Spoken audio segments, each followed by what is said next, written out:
Fully the name of Governor Bernardino Don Martin season of 1888, a colorful procession with all the luxury and spectacle of wealthy community was held in celebration of the past evolution,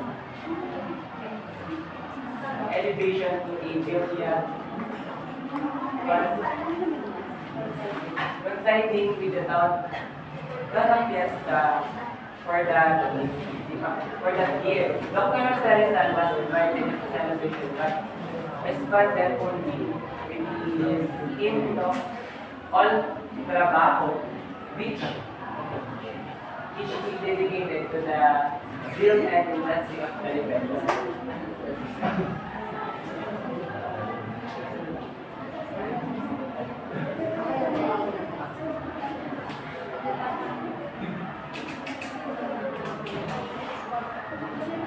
So, during the term of Governor Don Martin season in 1888, nagkaroon ng isang parada or makulay na parada kung saan pinapakita ang kasaganahan ng lipa.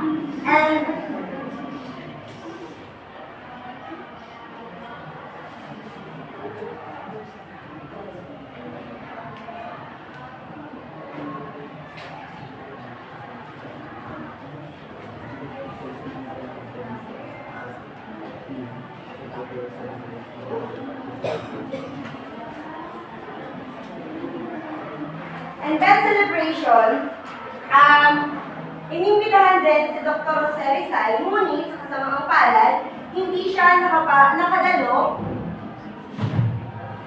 Kaya,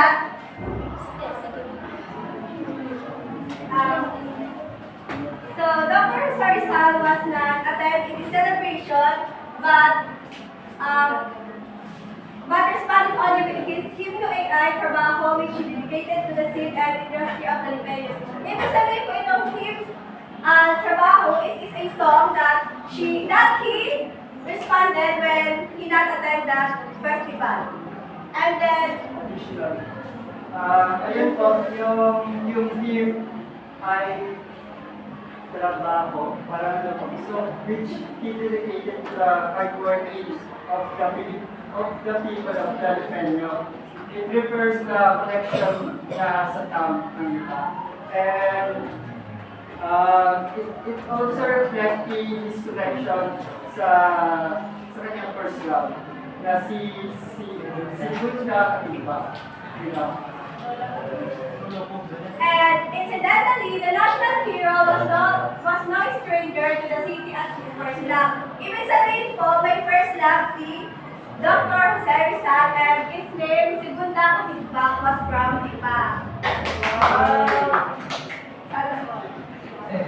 Kasibak built a sprawling bahay na bato and named the Casa ni Gunda in her honor.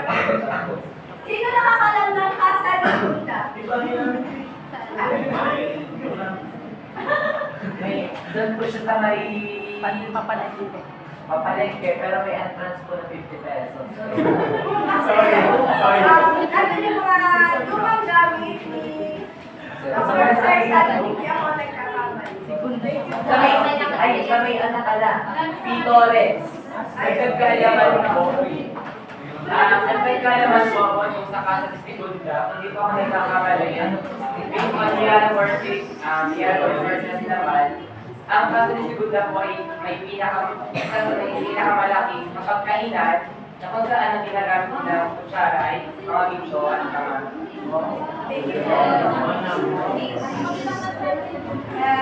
over the same time, ibig sabihin sa kasalukuyang panahon, the affluence and owners accumulated more wealth and prosperity and drifted in their way of life.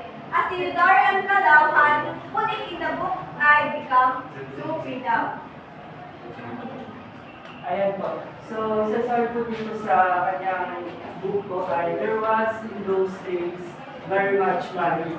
It was also lavishly spent.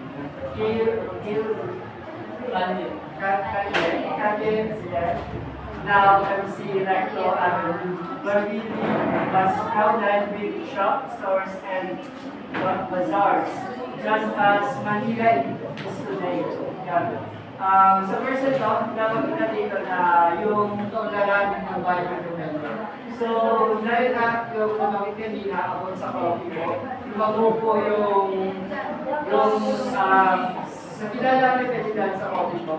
So, mas nagulat yung repelyo, tapos mas maraming lumangan dahil dito. Nasasagot dito, in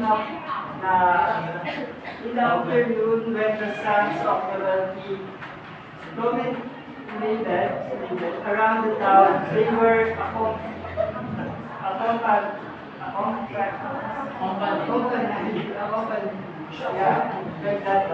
or rather escorted by a host of servants who opened the way for them and protect them from the hostile and population. So, populance. Ayun po. So, ibig sabihin po, yung hostel of populance po is, ibig sabihin po ng hostel ay parang crowded po. So, yung mga mayayaman po, ayun po, sabi dito po, refers to the crowded and sometimes chaotic movement of people to the public space. So, dahil yung mga mayayaman ay, yung mga taong mayayaman ay parang may power sila when it comes to sa labas, parang tatabi yung mga tao. And yung mga poor naman, kapag dadaan yung mga mayayaman, sa ibigay sila na titingnan yung mga bumulan. So, karagdagan din po dito na ayun nga ba, para mas maunawa ng lahat, yung sinasabi po dito na Queen Regent. So, sino po nakaalam kung ano ibig sabihin ng Queen Regent? Anyone? Queen Regent. Queen Regent. Siya po ay yung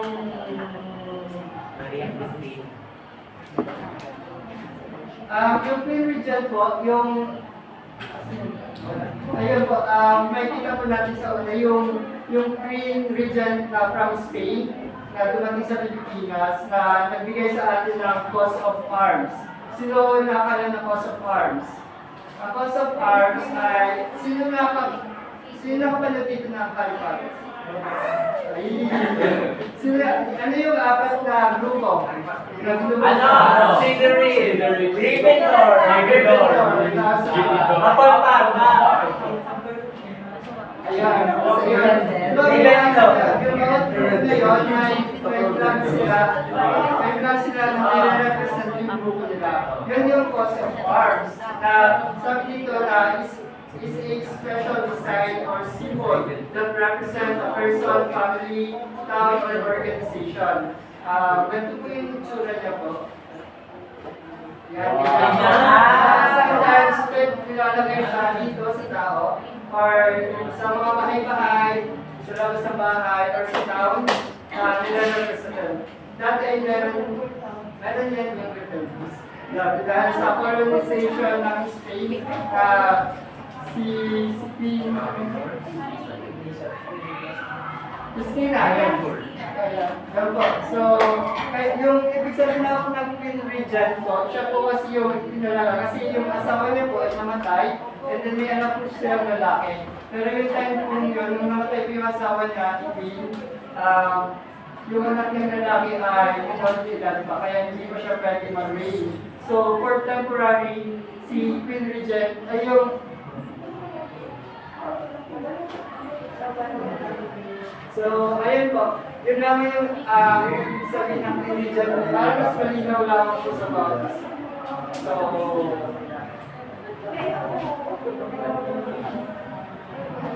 ayun lang po. So, sasabi lang po dito, continuation po dito, na sasabi po dyan na the poor and we of the middle class contented ourselves